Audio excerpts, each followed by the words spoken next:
I'm going to show you the fastest way to create a customized map.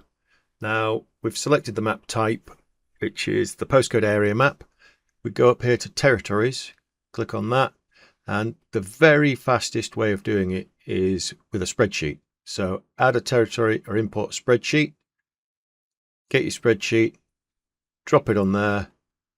You'll be provided with this, which is automatically kind of searched through the spreadsheet to find some probable column names. Now, postcode, it's selected there. The legend group column, we'll choose team name and no statistical data at the moment. Click import, boom, there we go. Map has been created and colored. We've got a legend here. We can zoom in on that with the scroll wheel on the mouse, change the size of it.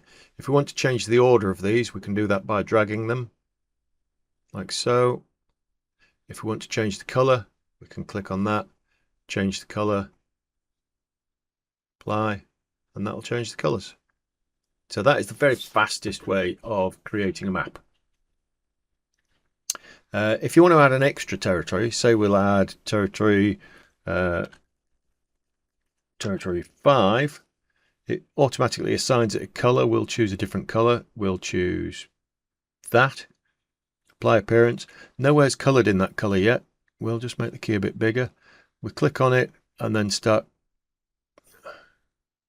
click on that and then start clicking on areas on the map, and that will color them in like so. If we make a mistake and we say color that and we shouldn't, we just go up here to undo, and we can undo various steps and we can redo various steps.